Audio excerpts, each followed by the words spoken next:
You're listening to Our Space with Matt Batiste. Our guest today is Dana Bollen. He just came out with a podcast miniseries called Live Free or D.I.Y, all about the DIY scene within the punk, emo, and pop punk subcultures, hardcore subcultures, the importance of it. And he covered a whole lot of different topics. And we're going to dive into the DIY scene in this episode, some thoughts about the DIY scene, and maybe dig a little bit deeper into some of the episodes and themes that he had on the show, and just have a DIY chat in and of itself. Thank you so much for joining the show today, Dana. I love that we're talking about this. Dude, Matt, what up?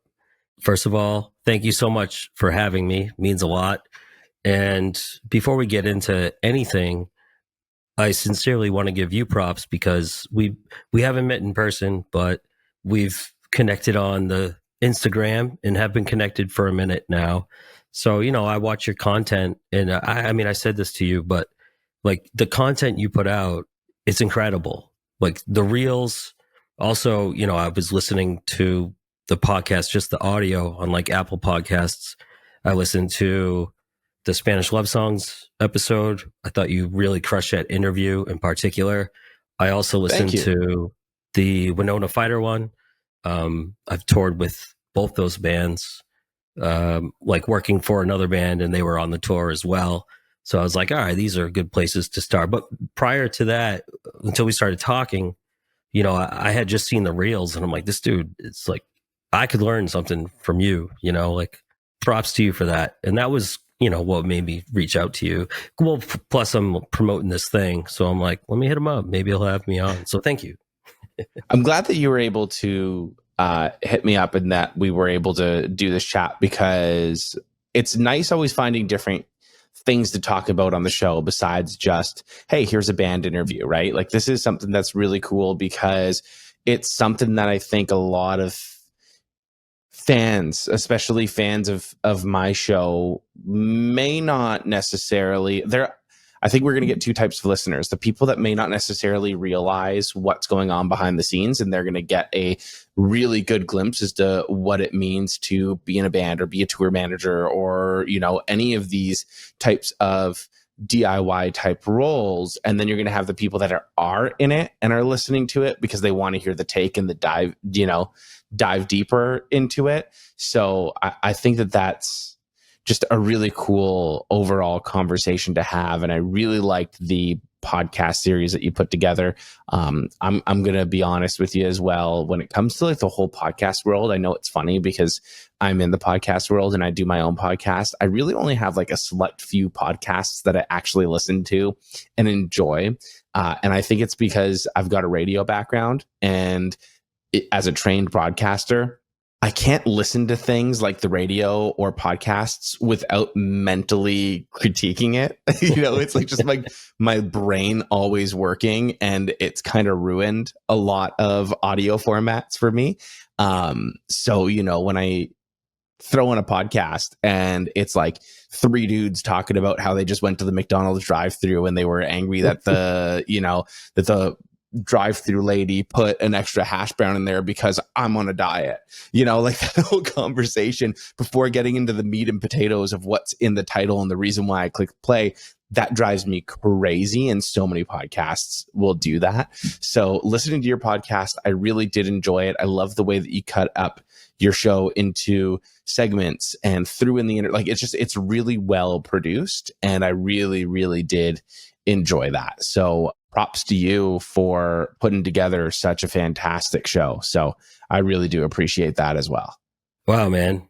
Well, you just made my day, first of all, because I have no radio background, always been interested in it. I guess hence the podcasting thing. I've been podcasting since 2019. And like most people, especially without a radio background, I started off, I didn't know what I was doing. I used to just talk into my phone, and I would just ramble for like 30 minutes or longer, no editing, and I would just put it out. Like I would be so deathly afraid of that now, now that I know stuff, and just whatever, the better I get at it. And truthfully, this Live Free or DIY project, I feel like I leveled up as a producer and a podcaster because it was so challenging. You know, we had a panel of 12 different people, plus myself and Professor Andrew Mall from Northeastern University doing voiceovers. So, I mean, the production was only one big element to it, but it was also just like writing each episode, and just the whole thing was a whole, even though I had been podcasting for 5-6 years, whatever, it was just a whole new ball game for me. So thank you for saying all that. And I'm with you also because now that I've been doing this for a little while, when I can't ever listen to other podcasts the same. Mm-hmm. Like even you some of the listen most to it with a critiquing ear. It ruins it, dude. some of the most pro and like most downloaded shows out there. I'm like, how did you not cut that out? Or how did you like, you know, but everyone's different, and, you know, people have different standards and whatnot. And so I'm not like trying to be a hater, but I'm with you. I get Basically, what we're saying is that if you enjoy listening to podcasts, don't start your own. It'll change everything. Well, dude, I'm like, I probably listen to more podcasts than 99.9% of the world, honestly, because, you know, like I'm on tour right now with Bayside. This is a great day for me, so thank you for making this happen. Just got to Anaheim, but like I drive trucks overnight on tour a lot, so I'm probably 90% podcast, 10% music in the truck, and then I also have tinnitus. So even when I'm sleeping, dude, like if I don't have some sort of noise happening, I hear the ringing in my ears. So oftentimes, like maybe just on my phone or a Bluetooth speaker as I'm going to sleep, I always have a podcast playing. And even like, you know, I watched TV a lot as a kid. I don't even watch TV anymore. Like if I'm just around the house doing stuff, I always have podcasts on. So I get it. I'm with you, man. One thing that I really love that you said before is that, you know, you've been doing this since 2019 and just kind of figuring it out as you go. Very much the DIY spirit being put into the podcast world. How did you get into the DIY music scene? Maybe let's get a little bit of a background for people here, because I'm sure people also want to know how you got into this, what it's all about. Like you just mentioned and casually dropped, you know, you're on tour with Bayside. So, you know, for the people that don't know who you are, how did you get into this? What exactly do you do? Sure. So I'll try to put it briefly yet efficiently. From Lynn, Massachusetts, just north of Boston. And Boston has always had an amazing music scene. But truthfully, I kind of grew up in the hood, dude. So like, I would say up until high school, I really just listened to rap because that's what everyone around me was listening to. And I was born in 85. So I graduated high school 03. And it wasn't until like ninth or 10th grade, maybe the summer between, I finally like Weezer was my gateway. Like I became obsessed with the Blue album in like 2000, which was like 6 years after it came out. But I was obsessed with it. And I always had my Discman because I always walked to school. And I would sorry, always just listen. for context, this was when you were in high school. Yeah. So Okay. like I always had my Discman walking to high school and in class, if, you know, unless the teacher was yelling at me for it, which happened a lot. Point is, I was just always listening to music, or even at home. Like I had how old are you? I'm 33.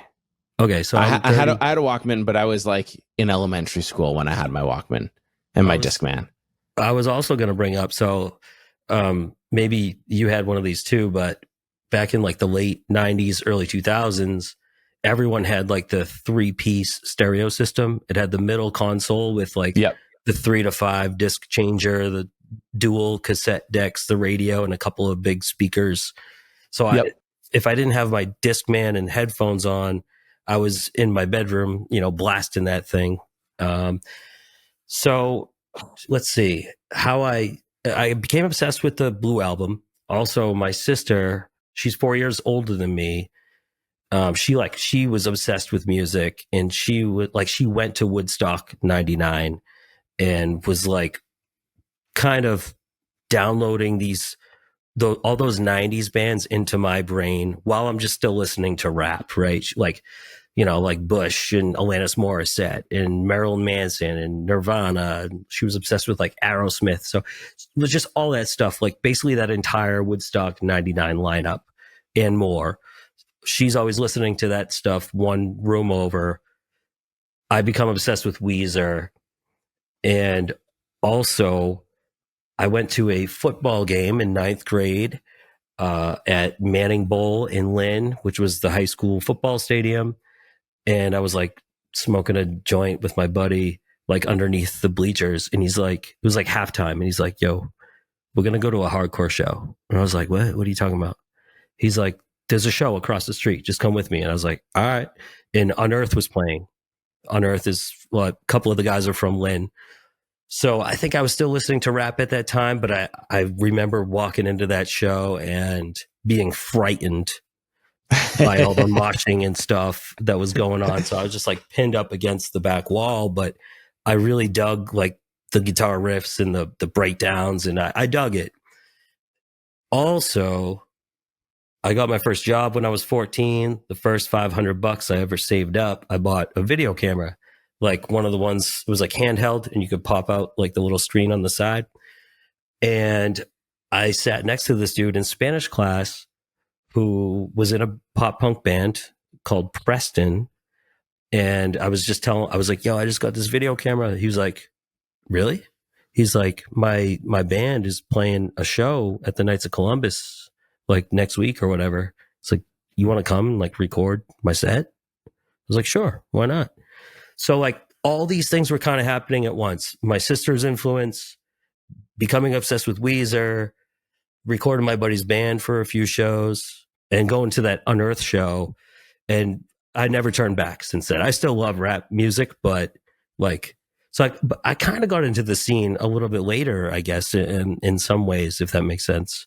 But like from Weezer was like my gateway. And then from there, it was like, Saves the Day and Piebald and like, and shortly after that is when like Taking Back Sunday really started to hit and like all that whole thing. So, and I'm still in it now. So here we are. I know you had some interviews and you asked your guests to define DIY. What would you say the definition of DIY is? I would say, first of all, I think DIY to me even has a new meaning through doing this podcast, to be honest. It's just listening. We conducted a dozen interviews and talked about it ourselves so much. It means something more to me now than it originally did. But when I think DIY, I think blue collar, I think art, I think struggle. But like, if I were to go way back, it would simply be like, I think back, my family doesn't come from much money, but my dad, like, I'm talking when I was like 7 years old, he was always working on the house that we lived in, like converting a little closet into a half bath. He literally built an addition on our house and, increased the value of that home. And like, was all like, when he wasn't working, and oftentimes he had two jobs. So I don't know how he had the energy for it, but like, and I don't have this brain. The dude could always like fix, if I had a toy that was broken, he knew how to fix it. Or if something around the house broke, he could fix it. And he would just figure it out. It was always like a, Mickey Mouse kind of like ghetto way of doing it. But he could fix anything. And he was just always painting or, upgrading I think literally every single room in the house that I grew up in, he remodeled in the 18 years that I lived there.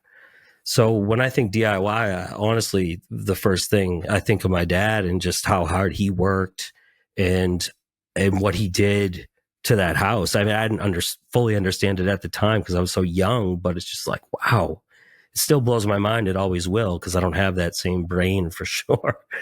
And then, then when it comes to music, I don't know if I really put the two together until I did this podcast, And even like the way I live my life now, it's kind of DIY in its own weird way. Like I was in the corporate world for a long time, for about a decade, made great money, but I left that gig to travel and tour with bands. I wanted to ask you about that. Yeah.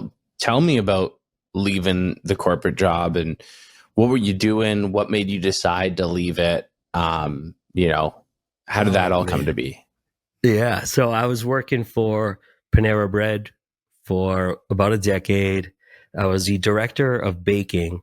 So I was overseeing all the bakers, which, if you go into a Panera, like the first thing you see when you walk in is this big display. There's a whole wall full of bread and there's like the pastry case. It's literally called Panera Bread, right? So it's like the bread and butter of their business. And then the other side is like the salads and soups and stuff. But like, so I was overseeing the bakery department for 64 Panera Breads.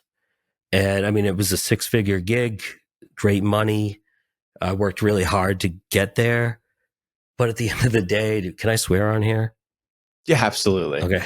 Dude, at the end of the day, like, we would have all these stupid fucking meetings about like the next bagel that we're rolling out this quarter. And it's just like, I went to the meeting. It's just like, I don't care. Like, I don't care. Like, this is not, funny thing, I went to culinary school and I got the degree. And actually, my least favorite part of that was all the baking classes. I hated baking. I was like, I'm just going to get through this and then I'll be done and I'll never do anything with baking for the rest of my life. And then fast forward, I'm managing 64 bakery. That being said, I have grown to love and respect baking very much. And sometimes I do it on my own at home.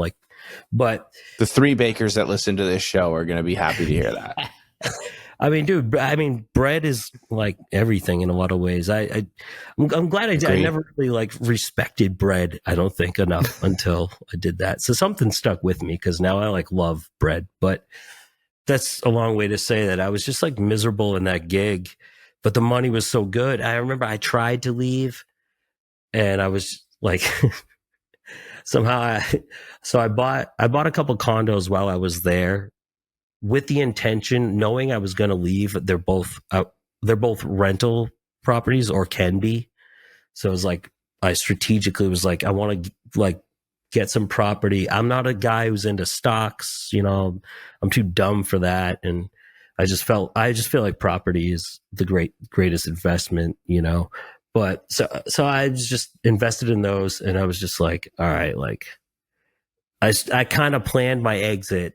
And the first property I bought was like, it was like a ski condo in the White Mountains, New Hampshire, like not even close to any Panera Bread. And then I moved there and figured out how to work remotely. I was very good at my job and had trained and recruited and trained so many people that I had such a strong system where I figured I was at a point where I was only going to stuff that was mandatory. And then my boss, like one day he called me, he's like, "Hey, no one's really seen you in a while. Like, where you been?" I'm like, "What's the problem? I'm going to the meetings.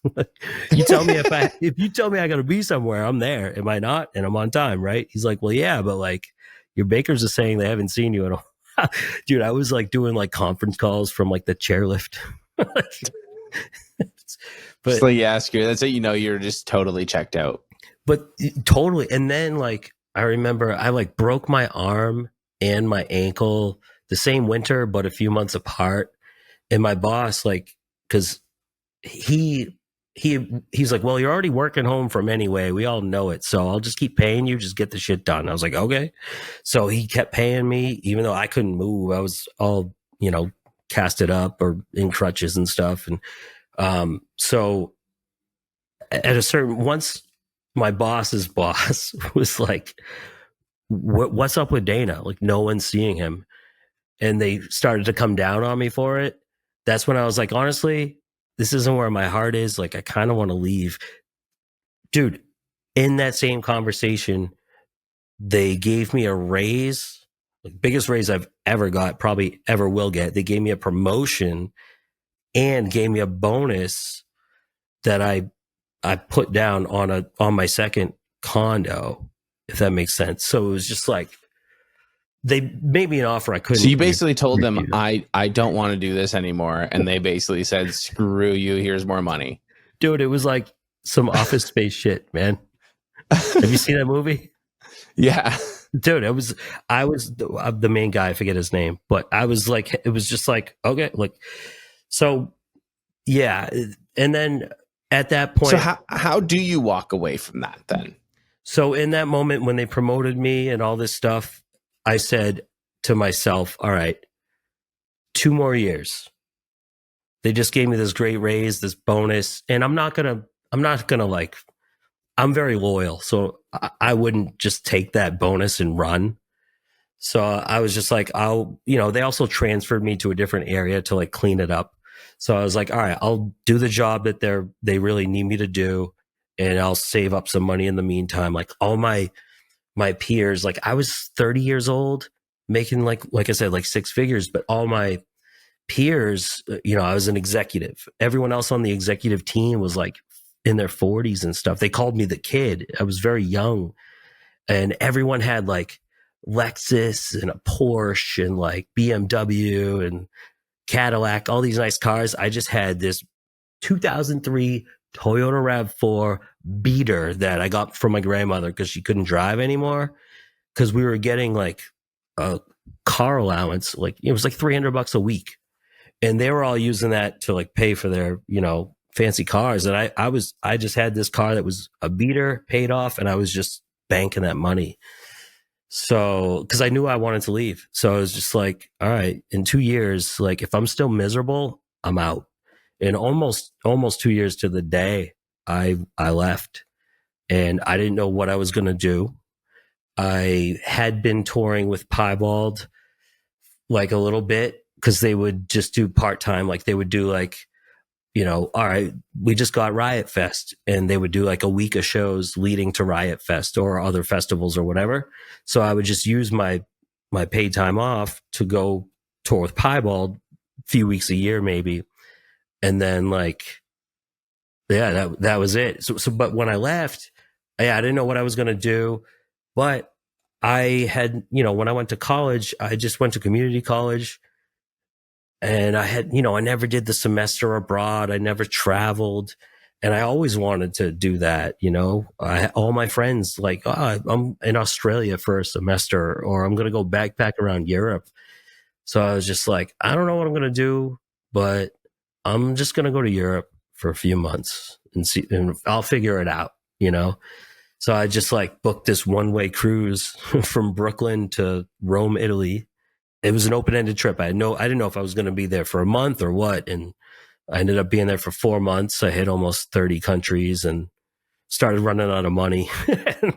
One day I was just like, I should probably go home and like figure out my life, And that was when I started the podcast. My other podcast, it's called 2 Week Notice. And that I named it after, like leaving, it's like a work pun, right? But it started as a travel log. I was in Europe just talking into my phone, just, wow, I'm in Italy today. And I would just, talk about my day. And when I got back to Boston, I was like, I don't know what I'm going to do, but I really love doing this podcast. I know I want to keep doing that. So I did. And then, I don't know if I believe in meant to be, but dude, I got home, and then like a month later, this tour was announced. It's Piebald opening for Dashboard Confessional on a US tour. And up until that point, I was just doing merch and like playing the cowbell and, kind of following them around, honestly. And then like they asked me to be tour manager for that tour, dude. And I couldn't believe it. I couldn't believe it. It was because I loved Dashboard too, forever. Massive fan. It was just a dream come true. And so it was like I came home from Europe, I was bartending, and that tour came up, and I was like, I just started at this bar, and I was like, I'm not going to be here.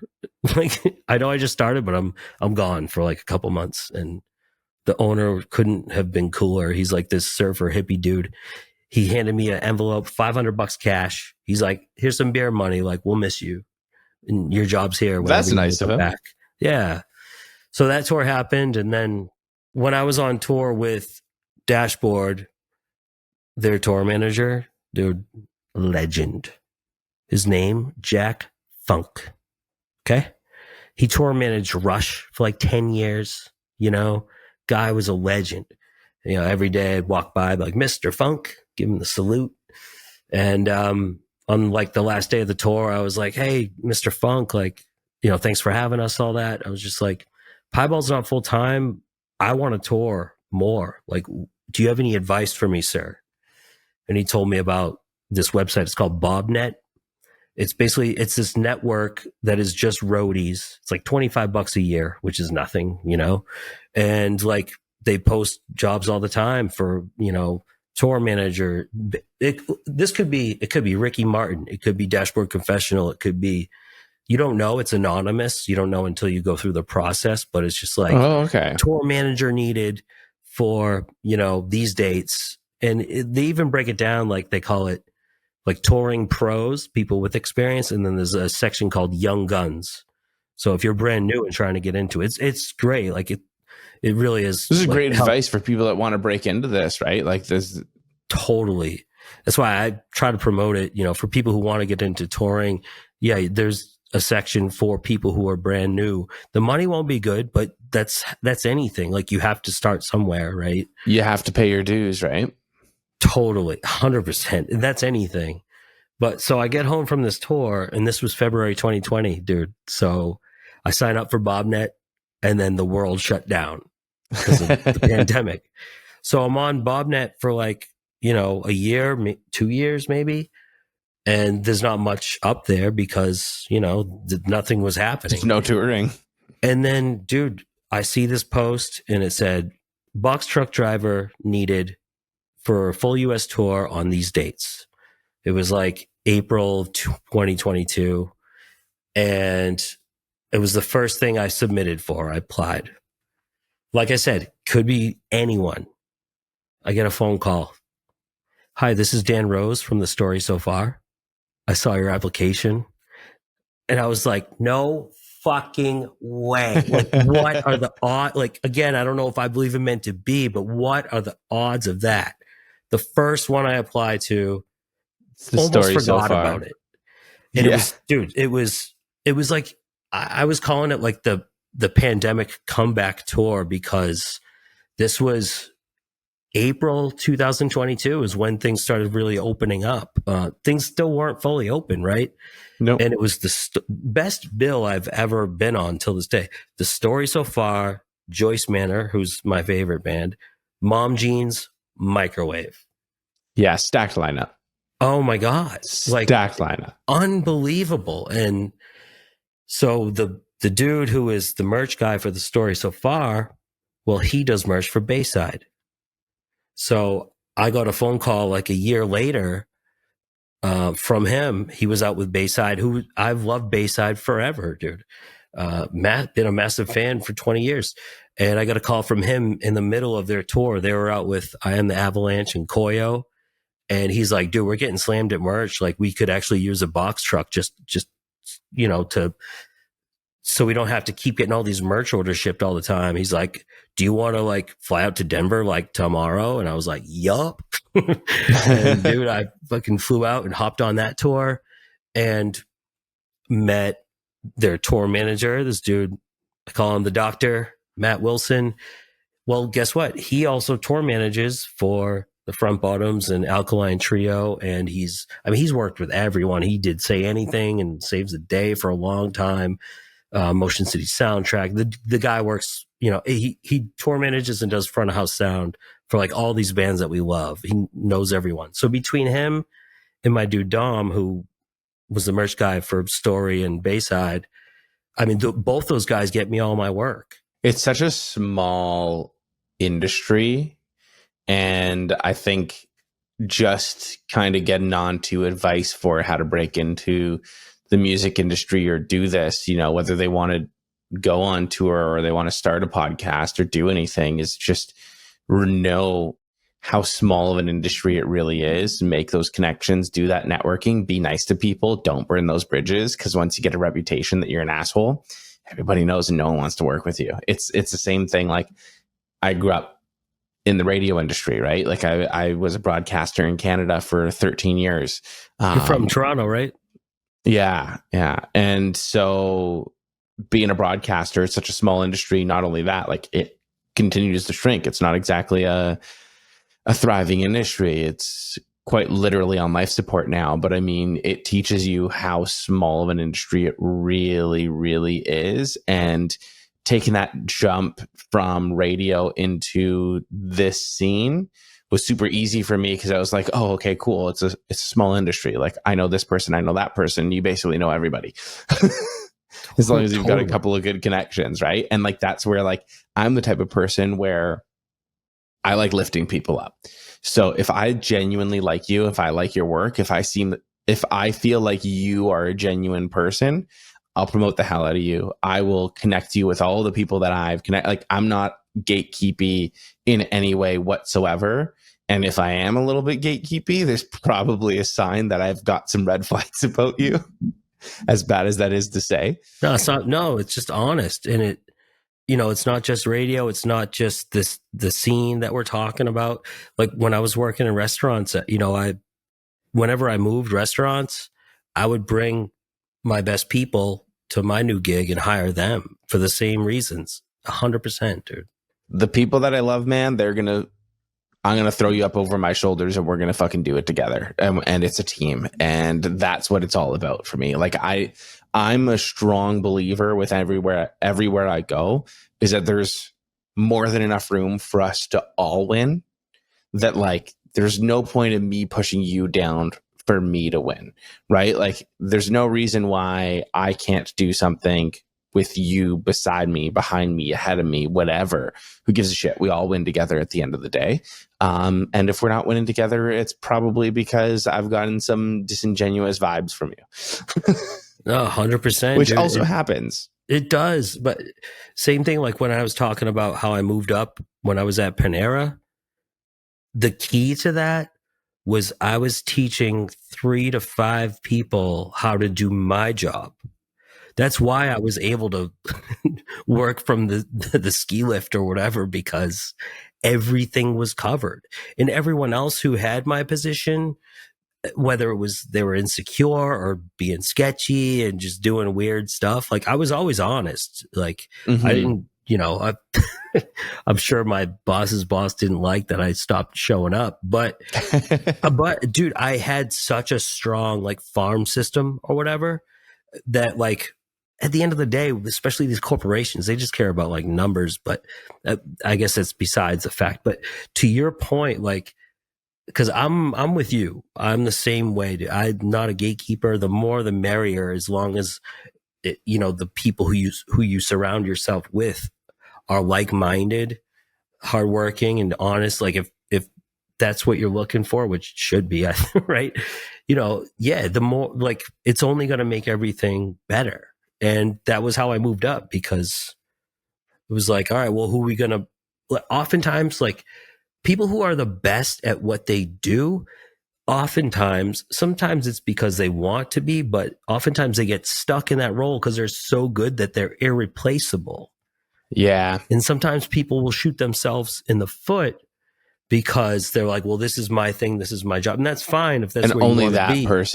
Only that person can do that job. Like, only you can do that job, which is great. But now when a promotion comes, they're going to put someone that's less qualified into it because no one can do your job. Or they're like, well, we can't afford to promote this person because who's going to do their job? Mm-hmm. Right? So, I mean, I'm with you 100%. Do you find that it gets like that within the music world at all? I think it probably happens everywhere, like, I think, yeah, for sure. I mean, I can't say I've experienced it personally. I mean, the merch world is very interesting and could be its own whole, like, long conversation, because there's a whole network of just merch people, right? It's like when bands go on tour, especially now, and this is a beautiful thing. I mean, the merch lines are insane. People are starting to buy merch, which is great. I mean, I think people always bought merch. I was the type of person where no matter what show I went to, I needed to buy a t-shirt as like a keepsake. But now seeing how important those merch sales actually are to artists, Right. like that's huge. And I think people know that, and people want the merch now more than ever. Well, that's merch sales are higher than they've ever been. The merch like quality, like if you just look at the incredible design, like if you just look at the Bayside lineup that we have right now, it's all fire, dude. It's like how do you pick every single shirt? And there's like 9 shirts or whatever it is. They're all sick.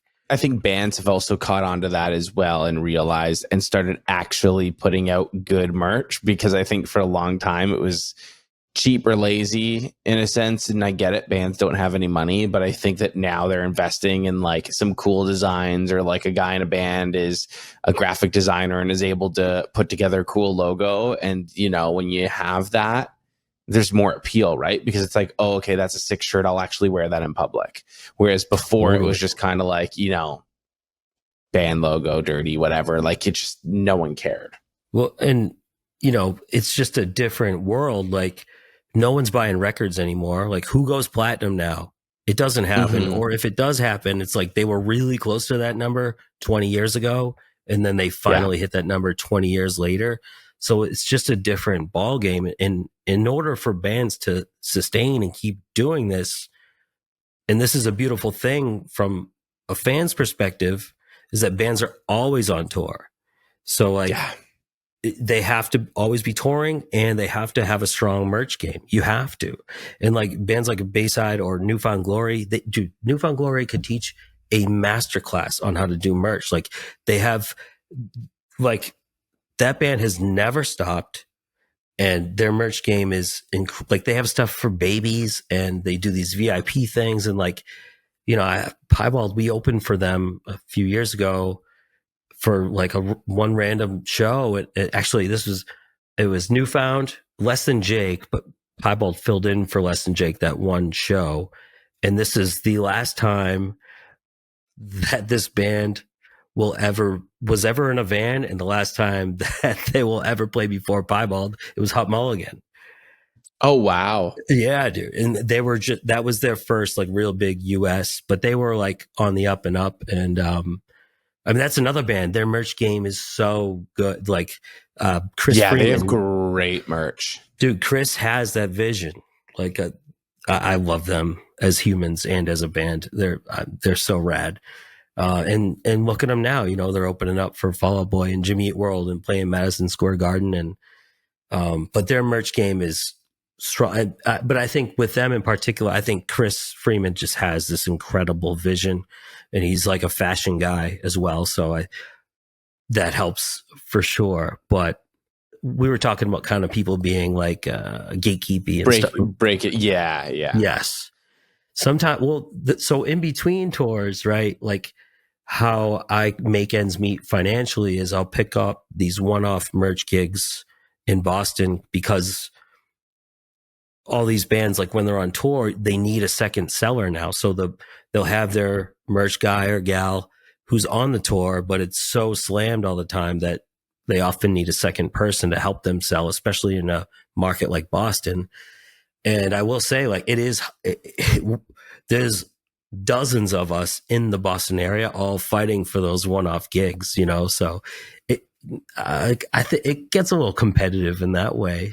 So, you know, if that makes any sense. I kind of wanted to talk a little bit more about the gatekeeping stuff, with it being, you know, a DIY, you know, you're host of this podcast and diving deep into the DIY scene. Is there room for gatekeeping at all within the scene? I'm curious what your thoughts are on that. It's an interesting question. I would say, like, I'm not one to tell people whether or not they can gatekeep. People can, you know, say and do. Well, I can't stop that, right? But I think, of the mindset that I think we're similar, because we were talking off air a little bit, and just from talking to you before that and listening to a couple episodes of your show, I think we're very similar in this way. But I think the more like when a Turnstile or a Knocked Loose, that's only going to help lift everybody up. It's not going to hurt anybody. And there are people like, oh, it's not the same. Like, oh, like, or, their sound change, like take Turnstile. Some people only like the old stuff, like pre-Glow On or whatever. It's like, all right, well, that stuff's there. Those people are wrong. I mean, they can think whatever they want. That's fine. But like, you don't have to old Turnstile is amazing, but new Turnstile rips too. Dude. But I mean, Turnstile is incredible. I love the new record too. I mean, so good. I'm a glass half full kind of guy in general. Mm-hmm. And I think that annoys a lot of people. I know it does, but I can't help how I am. I get annoyed by people who are negative and who, I don't know, not annoyed, but it's just like, I'm just like, dude, I just hate to see people miserable, but I don't know. I just think that like it's well, if you don't like the new record, don't listen to it. Or if you don't like this band, don't listen to them. But I'm rooting for these bands, like a Turnstile blowing up and playing these festivals with, I don't know, System of a Down, or like just getting this massive, massive fan base, touring with Blink-182. I think it's incredible. And anyone in their situation would 1,000,000% jump on that opportunity. And also that band in particular and Knocked Loose, those dudes keep it real. Like they've never changed. Yeah. And they just, they're incredibly talented. They put out great music.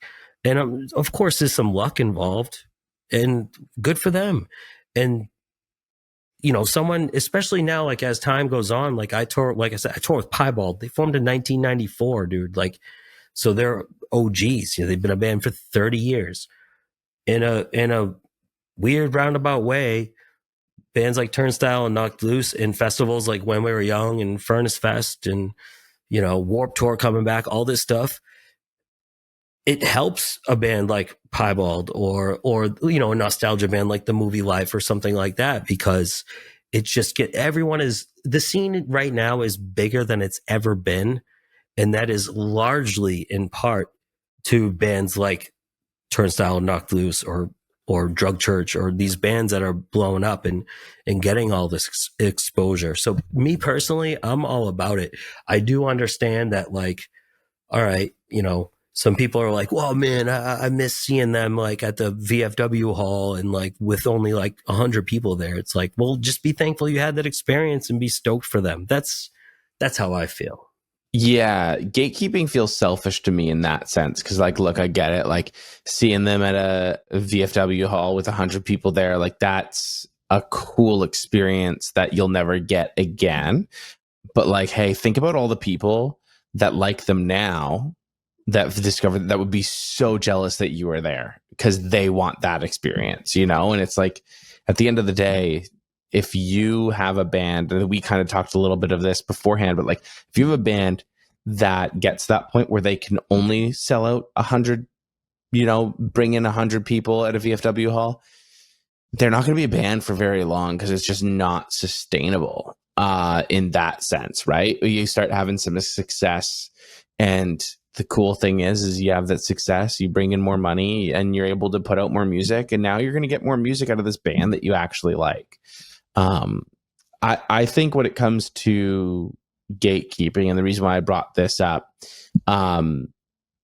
is that I always think of how much music helped me as a teenager in the suburbs that, for whatever reason, had the issues that I had and whatever, and like how much music helped me as a teen. That as a teenager, I was gatekeepy, but I feel like all teenagers are gatekeepy because all teenagers are little shits. And especially myself as a teenager. Me but too.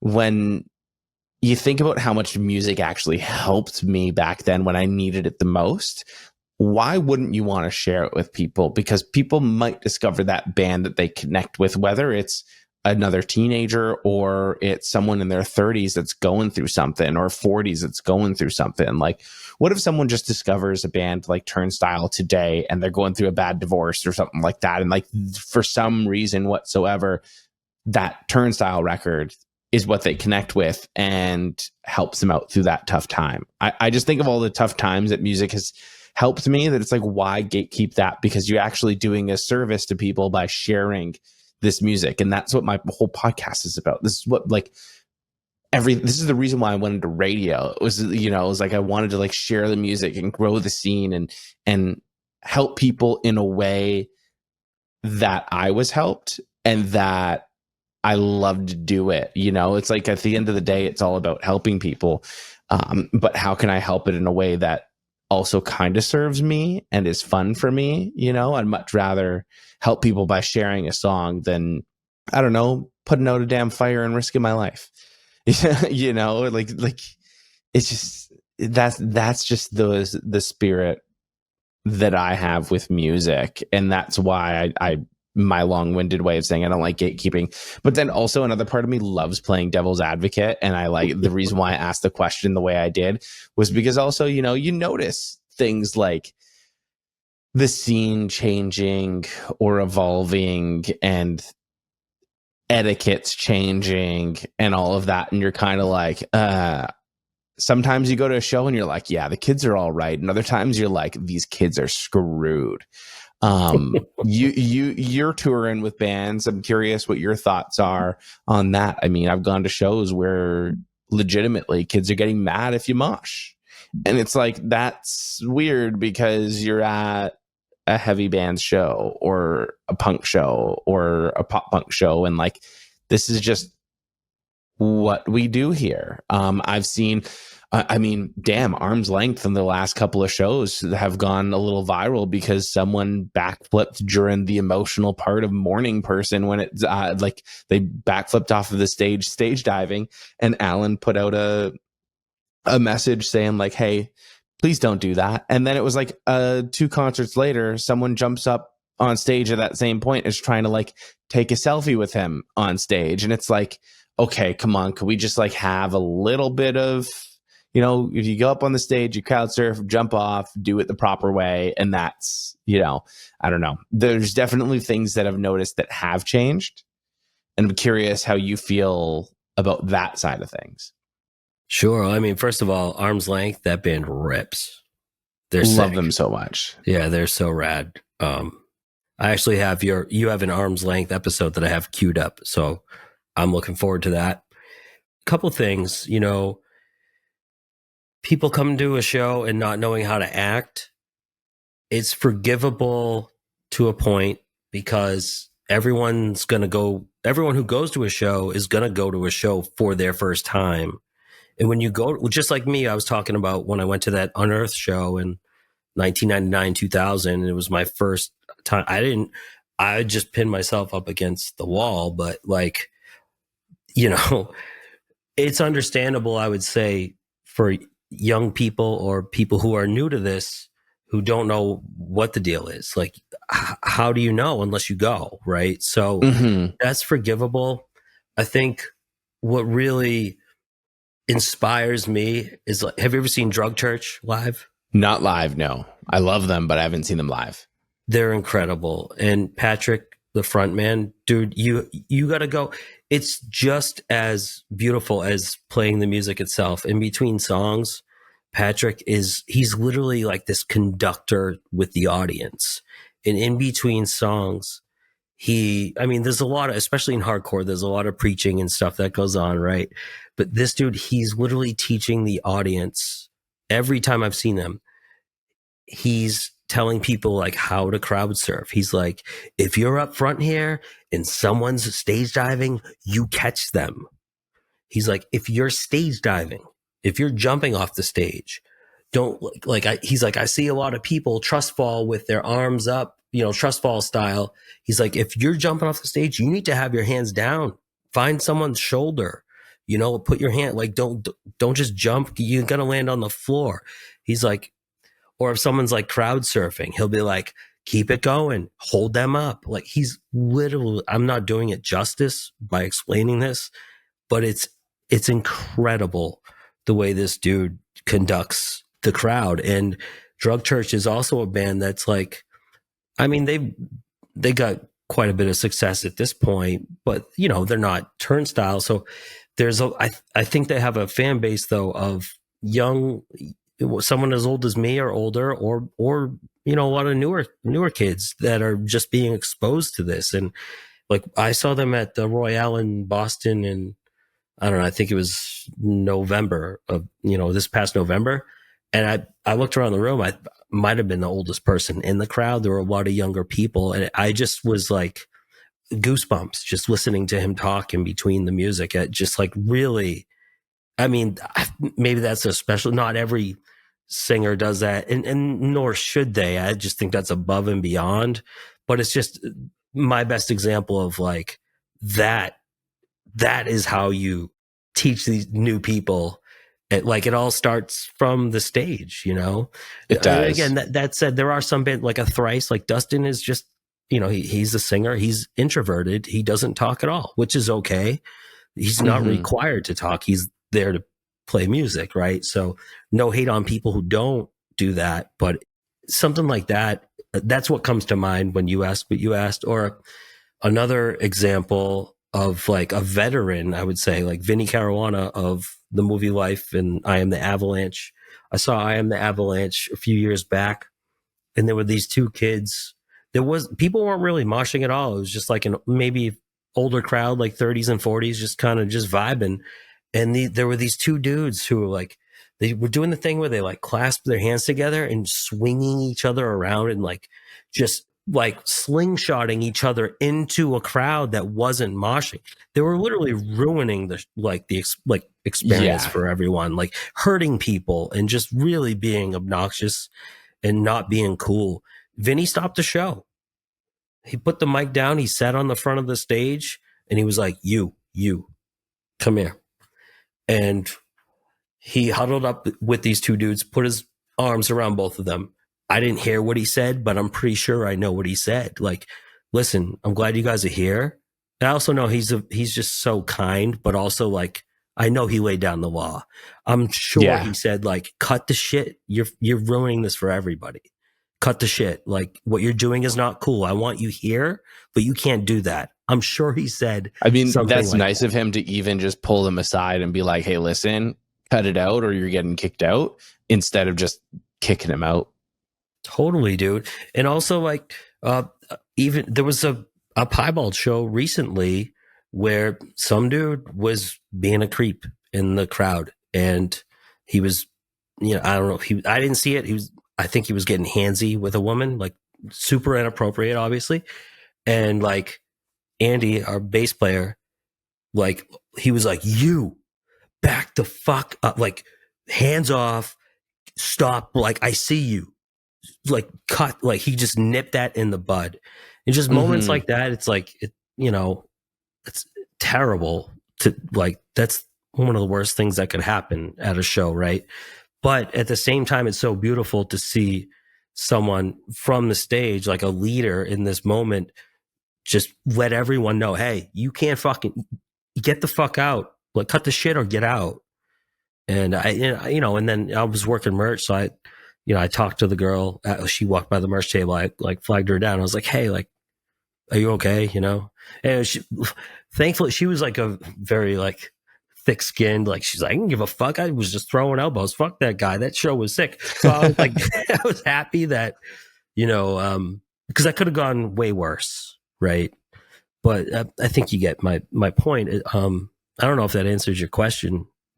It does. Essentially, you're saying that, you know, when it comes to people and etiquette changing, it's more so the younger crowd that just don't know it yet. But there's hope that they'll figure it out. Yeah, but even deeper than that, I think like also, here's another example, like a beautiful thing, right? You see this all the time at shows. Like all of a sudden, like if I'm on the balcony a lot at shows, and I'll look down into the crowd and you just see all of a sudden, like not a mosh pit, but a circle, like kind of open up, and you see all these flashlights people putting their phones because like someone lost their glasses, and like Oh, yeah. it becomes this communicative mission. It's like we got to find this person's glasses, and sometimes like the singer will be like after the song like, everything okay over there, what's going on, which is also awesome. A lot of these bands checking in, everybody okay, and it's just like, oh, someone lost their glasses, and then like somebody will find them and hold them up, and the whole crowd will be like, yeah, like that's beautiful. So I think in general, obviously there's always exceptions, but I think like whether it's from the stage or the crowd itself, most people are good and everyone's looking out for each other. And someone who's not being cool, they're going to get outed really fast, to the point where, they could physically be thrown out if they're not being cool or if they're crossing lines, So I think in a lot of ways, the scene kind of like polices itself, if that makes sense. It's a well-policed scene, I'd say. There's flaws in everything, and there's flaws if you look at the past, but I'd say for the most part, it's a pretty well-policed scene, which is nice. It's nice to be associated with a scene that is well, like, self-policed in that sense. Totally, man. I mean, I think there's still a lot of room for opportunity for like women to be treated better, for sure. I think that's kind of where I was going with that, in terms of like in the past, and still lots of work to be done, for sure.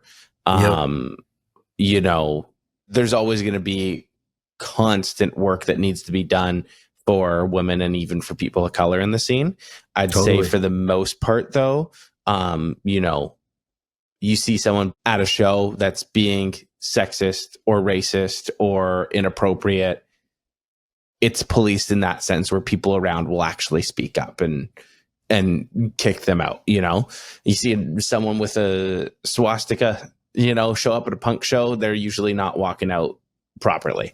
Dude, there was just a video. I forget what it was, a festival in Vegas. It was like a punk festival.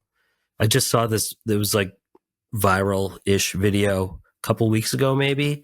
There was some like dude with like Nazi, I think he had a hat on that was like Nazi affiliated or something. I think I saw this video, and they all like, dude, ushered him out. Security was walking him out, and I mean, I don't condone violence, but like people were just like, get the fuck out of, you don't belong in our scene. Like there was a whole crowd following this dude as security was kind of dragging him out, and like people like they got punched.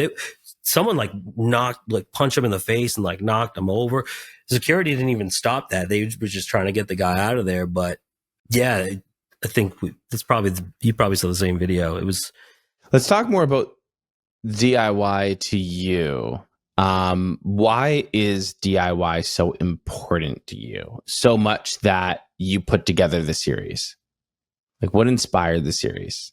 So what inspired the series was this professor at Northeastern University, Andrew Mall. He's a music professor. It was really like his brainchild, his idea. He's an incredible human, and he's constantly doing different research projects within the university and with his students. And oftentimes his focus is the DIY music scenes. Like he goes to Furnace Fest. Do you know Furnace Fest in Birmingham? Yep. Best festival, the best. I go every year. So does he. I noticed that they're sponsoring your show, or is that just like a free plug that you're throwing out there because you love it so much? They're not a sponsor, but the two dudes who run it are both panel members. And since Furnace Fest has like since the rebirth, because it was a festival like in the early 2000s, then it went away and came back in 2021. This upcoming year, in October, will be the 5th one in a row since they've come back. I've gone all 4 years, 2 times. Piebald has played it, so I've gone with Piebald a couple times. But the other 2 times I went on my own, and they let me set up a booth for the 2 Week Notice podcast, and just to like wave the flag and talk to people. And truthfully, like the community with that festival is so incredible. Like, I mean, you know how festivals can be so magical to the point where it's like more than just the music. It's really about the community. And this is just like the perfect example of that in my mind. The community is incredible. There's a Facebook group of like 14,000 people or something, but like I have made friends through that festival for life. Again, like people that I connect, like I'm in fantasy football leagues with people through Furnace Fest. And I dated someone that I met through that community, and it just goes far beyond the music itself. So, and it's DIY rooted at its core, big time. To answer your question, they're not like sponsored, but they've done so much for me by allowing me to set up a booth on my own. They could charge me. They charge like thousands of dollars for that, but they let me do it. And they've also, like, when I was first getting the 2 Week Notice podcast going, Chad Johnson, who runs, he's like the main guy who started the festival. He connected me with a bunch of interviews. Like I got Mike Weiss from Me Without You, and that's the first time I interviewed Matt Pryor of the Get Up Kids and Andrew from Comeback Kid and a handful of other people. Like he connected me. He got me those interviews. Chad and Johnny come on 2 Week Notice every year, and we hype up the festival. And again, they were on the Live for Your DIY podcast as panel members. So it was just like, I want to, that's when, in going back to your original question, like, what does DIY mean to me? It's like the community. It's just like, they do so much for me. I want to give back to them in any way that I can. Plus it makes the show itself sound a little bit more pro, and for me as a podcaster, like, I think that I could be wrong. I'm biased, but I think that's like the best advertisement I've ever recorded and put together. I think it's really solid for me, for me and where I'm at as a podcaster. I guess it kind of served a few purposes, and hopefully they sell a few more tickets, and more people, get to check that out. I love that, because it reminds me of a little bit of what I said. Like, the reason why I do this is to share the love and to spread that and that sounds like that's what you're doing with that as well. They didn't need to pay you in order to put a ad out there in the middle of the show and promote that. And you know what? I'm sure people will listen to it and buy tickets and go out and check it out. So that's awesome of you to give them that shout out. It goes to show the DIY spirit and the community there. What was your biggest takeaway making this series? There's a couple. Like I said, DIY to me has a whole new meaning. It means so much more to me now and it meant a lot to me before, whether it was, like I was talking about with watching my dad as a young kid, continue to build on this house all the time, or whether it's related to the DIY music scenes and Piebald is a very DIY band. I mean, they're like the epitome of DIY. And they're the band that I am closest to. Those are some of my best friends, and they make my favorite music. And then going back to Furnace Fest, dude, like Chad Johnson said it best himself. I put this clip of him saying that at the beginning of the community episode. And what he said was, so we asked every panel member in the pilot episode, and this was how we introduced the panel. We asked, what does DIY mean to you? And just left it at that. It could be related to music, or it could just, what does it mean to you? And there's no wrong answer. And a snippet of part of what Chad Johnson of Furnace Fest said, and I think he's just so spot on. It was just like, without community involvement, you are guaranteed to fail. So it's like DIY means do it yourself, but it doesn't mean do it by yourself. Yeah. And with community, it's everything's, it's just going to be stronger, with, the community input and the community involvement. And like we've discussed already, like how you and I are like-minded, especially I think in this particular topic regarding community and DIY. I just think he hit the nail on the head. I couldn't agree with that more. That was why I started that episode with that clip. And that's why I'm like promoting Furnace Fest. It's like we lift each other up, I love that. On the Yeah. spirit of growing things here, one of the things that I do at the end of each episode, and if you've listened, you know, is I ask to grow the scene and shout out a band that you think deserves some more recognition and some more love. So, not one person has only shouted out one band. So, if you wanted to shout out a couple, you can feel free to shout out a couple of people and grow that community. But, you know, who are some bands that you think deserve more recognition or love and that my audience should check out? Well, in my mind, Piebald will always be the most underrated band ever. That being said, I will name two bands. One is Weekend Friends out of Maine. It's like Wait a WEAKNED, second. like Weekend Friends. Nice, great band name. Three-piece out of Portland, Maine. Is one of oh my god, I grew up down the street from her. I was like, I think that's Sonia? Sonia's band. Yeah. So I grew up down the street from Sonia. Is she from Canada, or did you grow Yeah. up in Maine? No, I didn't know no, she was from she's from Canada. I Yeah. didn't know that. Oh my god. Okay. Yeah. So we took out Piebald. We took them out on a run a couple of years ago. They are rippers. Like, she's incredibly talented. Unbelievable. You got to listen to Weekend Friends. They are so shreddy. They rule. And I will also throw out there this band. Actually, it was on the tour. So when I was working for Alkaline Trio, the tour was Alkaline Trio, Spanish Love Songs, and this band from Norway. They call themselves Norwegian Stoner Rock. This was their first US tour. They're called Slow Mosa. Okay. I haven't heard of them. Dude, they rip. They're so sick. And they seem to be on the up and up. Like, they've toured with Helmet recently. I just keep, every time they post something on Instagram, it's like they're doing bigger and bigger things. It seems they just posted something. They're opening. Was it Iron Maiden? I could be making that up. It's a band of that level that they're opening for. I forget who it was, but my answer would be Weekend Friends and Slow Mosa. Those bands are, I hope they go all the way. Those bands are incredible. I'll say this with Weekend Friends. I haven't talked to Sonia in literally like decades. But like I said, we grew up down the street together. We were never really like friends, but I was friends with her neighbor, and so we'd kind of hang out.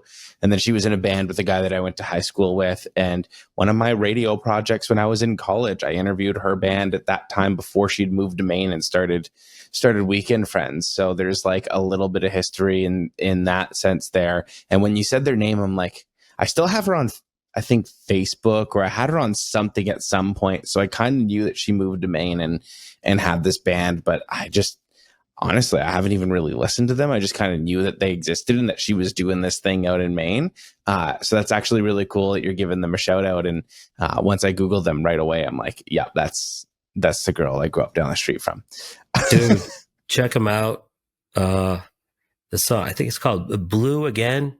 Oh God, I'm the worst. She was always, like I said, she was always really talented in any of the projects that she had in high school. Like, I always knew that she was going somewhere. She was one of those, people from the suburbs where anytime she was in a band or playing a show, like, it was like, oh, okay, you actually have what it takes to do something with this. So I'm happy that she made that jump and made that move and did that, and that, you're giving her a shout out, because that's really cool. That was one of those things where, like I said, I always kind of knew, hey, if someone from this block is going to do it, it's probably going to be her. That's a cool full circle moment. I love that. And yeah, not only incredibly talented musically, but really smart and just like a rad, wonderful human. There are three pieces, all three of them. Sonia, Annie, and Adam, they're wonderful, and they're all rippers, dude. I don't know. Do you play music? I don't think you do.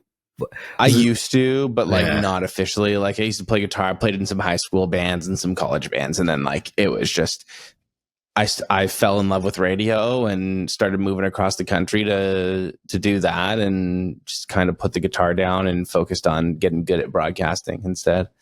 Well, dude, listen to Blue Again. I mean, anything they do is great, but I would listen to Blue Again is probably my favorite song by them. How was Warped Tour? You can talk to me offline, or I don't want to, but I wanted Dude, to Warped Tour was sick. Yeah. It was awesome. Yeah. Who'd you see? So here's the thing, actually. We kind of had a little bit of a nostalgia chat before we jumped on. And I don't mind having this officially on the record. But the thing is about Warped Tour that I really, really liked about it is that while all of the nostalgia, or like a good chunk of nostalgia bands, were actually playing, I feel like I've just seen so many of these bands so much over the last 3 years that it was actually really cool for me to just be like, you know what? I'm not going to go and see majority of these bands this time around. I'll probably see all these bands at When We Were Young anyway, or at another festival at some other point. But this time around, I want to spend more time either checking out new bands or checking out the young guys. And so seeing the bands, like, I mean, Carpool sent me out, so obviously I had to go see them. I love Stoff. I love the boys in Carpool. Like, they're fantastic. That's the reason why I was there. Stoff messaged me and was like, yo, dude, I've got spots on my guest list. Do you want to come to Warped Tour? And I was like, fuck yeah, I want to be there for when you play Warped Tour. Sick.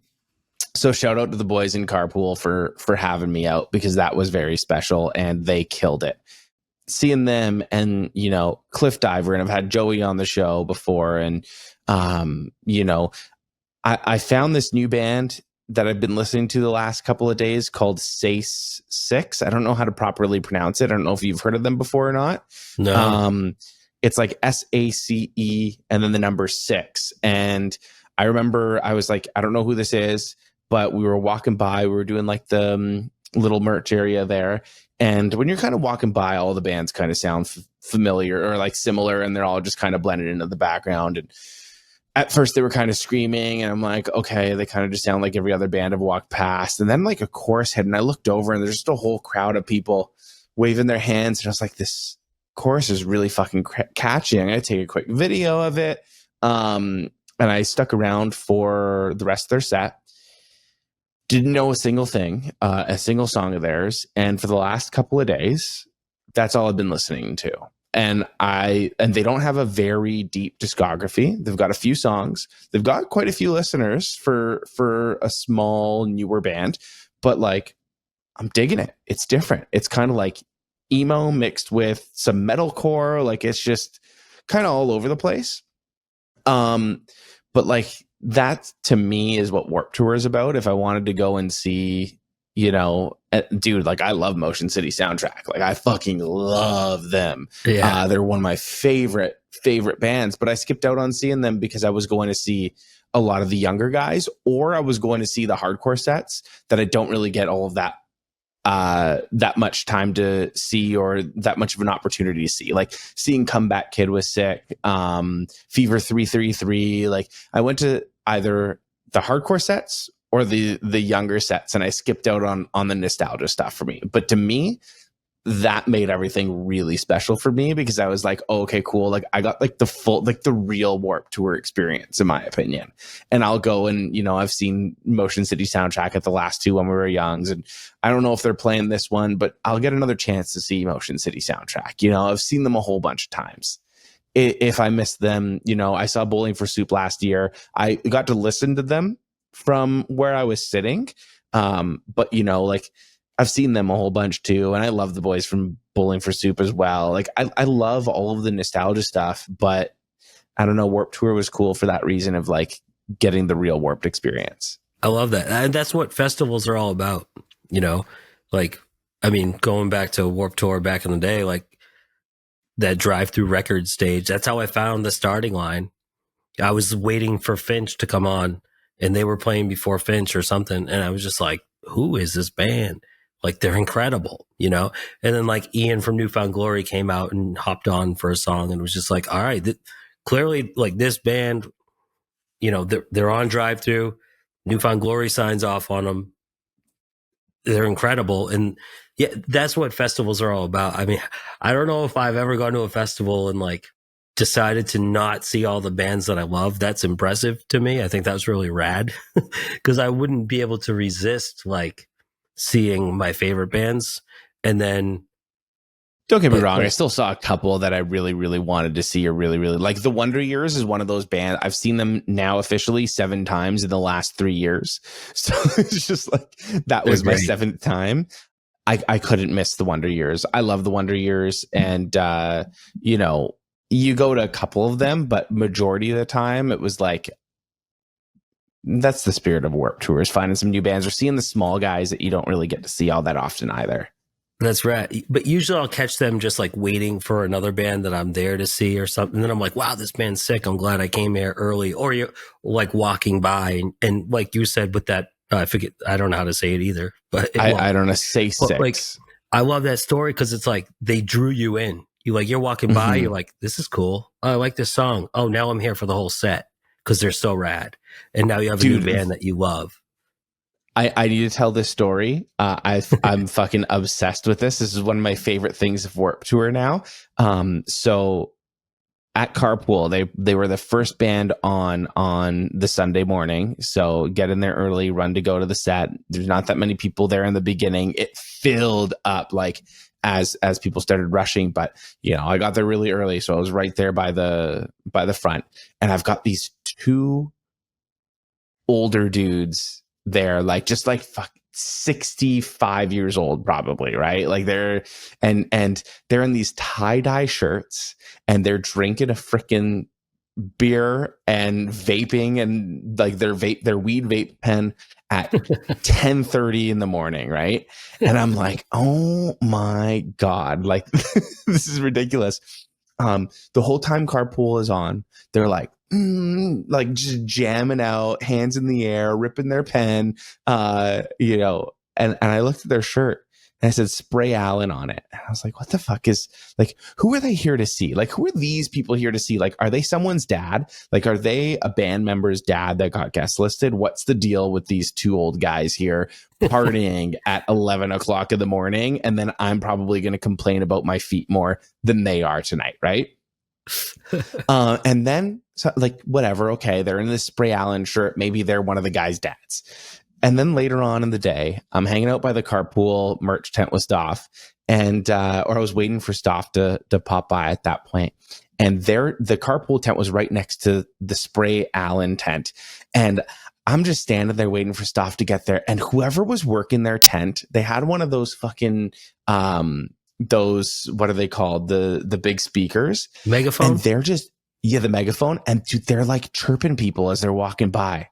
They're just yelling at people. And they're just like, can you even call yourself emo if you don't have a Spray Allen shirt? And like just saying shit as that. I'm like, who the fuck is Spray Allen? I did not catch their set. Did not know what time they went on. The whole time I'm thinking, who the fuck is this band Spray Allen? So literally last night, that memory came to me and I pulled them up on Spotify. Dude, they have less than 5,000 monthly listeners on Spotify, but they left such a big impression that I went to go check them out. And I'm like, they make good music. They're like an older band as well. And I say older in terms of like the band members age wise. So that probably explains the whole 65-year-old dudes in their shirts, but like they ripped. Maybe they were in the band. No, they weren't, because I ended up messaging them afterwards and I'm trying to get them on the podcast. So I'm going to work on getting them on the podcast. And I just like, I don't know, that to me, I'm like, that's the spirit of fucking Warped Tour, right? Like just, you know, I found a band because a couple of old dudes were wearing their t-shirt and then their merch people were fucking chirping people walking by. And I'm like, yeah, who the fuck is this? That's incredible. And that's what it's all about. You know, I love that. It was probably best weekend of the year for them or something, you know. I mean, that's rad. And that old guy at the festival, it sounds like me. If I go to a festival and I'm not working and I don't have to like drive a truck, I'll drink a beer at 11 a.m. and smoke weed. Absolutely. I just can't do it for myself because I'm like, it's a marathon, not a race, baby. Like I didn't even get ID'd at Warped Tour to put the drinking wristband on because I'm like, I'm not having a drop of alcohol. If I have one beer, I'm out. Like I'm leaving at 4 o'clock. Well, I'm with you on the marathon versus the sprint for sure, but I'll slow sip on some beers at a festival absolutely, you know. Just it makes me tired. Regardless of, you know, whether or not partaking in the, you know, weed or beer or whatever. I mean, Devil's festivals are lettuce. the best. Like everyone's just there to have a good time, hopefully, you know, and it's just good energy. It's just, and again, going back to Furnace Fest, it's like I always walk away. It's always exhausting, but I walk away from that weekend or when we were young, we were probably watching the same sets. We could have been standing next to each other because I saw the Wonder Years there. I saw Motion City. I was there the last 2 years. I was there with Bayside last year and the Front Bottoms the year before, but the Wonder Years were because they added that stage in the little shed there where the Wonder Years played. Yes. Yeah. They were so they good. They killed it. 4 Year Strong played in there, Armor for Sleep. So there was a part of Dan's speech after day one where he was like, someone just asked me recently today about like the importance of playing this festival and yada, and that was my question. And I came towards the end, like I was in the media tent. I asked him that question about, oh, no way. And then I literally ran in and I watched the second half of their set, and my brother was at the front watching them, and he texted me. He's like, "Did you ask Soupy a question about this?" And I'm just like, "Yeah, that was me."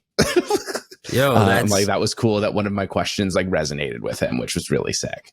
That is incredible, and that's what I also love about this scene in particular. It's like it's all about being participatory. Whether it's you doing interviews or you're on stage or you're selling merch or you're doing sound or you're just in the crowd, you know, holding someone up and making sure that they're crowd surfing safely, or you're just singing along, like more so than I think anything, especially now you see all these videos of what Drug Church or Turnstile or whatever, and just like, how many people run up on stage during a Turnstile set? Hundreds, 1,000. Like what? And it's like cool. Everyone's it's like controlled chaos, right? Like people run up there. No one's causing problems. No one's, you know, trying to like get on the microphone or like it's very interesting because it could go real south real quick. Yeah.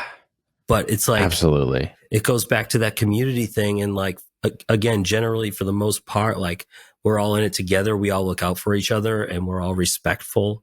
And there's something so special about seeing it on a huge scale. Like the video recently of Turnstile playing in Baltimore. Oh my God. Big outdoor. That was so sick. I've watched that video so many times and I'm just like, I would kill to be there, but also like, that's fucking crazy. Yeah. Like it's just, yeah. And like, I don't know, there's something special about seeing that. And that was just them giving back to the community. Yeah. Of Baltimore that needs it, right? That was like they were raising money for like the homeless situation in Baltimore, if I'm not mistaken, right? I think that's what I don't know exactly which charity it was, but they do a lot of hometown charity stuff. Yeah, because the Blink 182 show that they opened up for Blink on one of the two dates, and the second date they didn't because they were doing a charity show at home. So they didn't open for Blink on the second date in Toronto, not this past tour, but the tour before. Right. And then speaking of Blink, it's like they did that show with Alkaline Trio to raise money to help with all the fires and, you know, people that lost so much with all that chaos going on. It's a really cool special scene. It really is. Like I said before, like, of course, like there's a lot of work that needs to be done, but I feel like that's with anything. And that's just like humans in general, we progress over time. But like the scene and what we have, I feel like, especially right now, it's like lightning in a bottle and you just want to like keep it there. It's very special what we're seeing right now and what all the bands are doing. So to your point, we can always do better, but we've come a long way.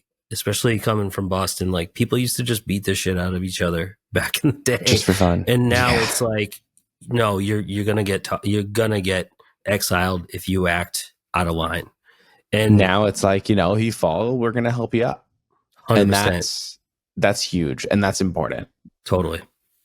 But we're gonna wrap up the show here. Is there anything else that you wanted to talk about or promote before we tie things up?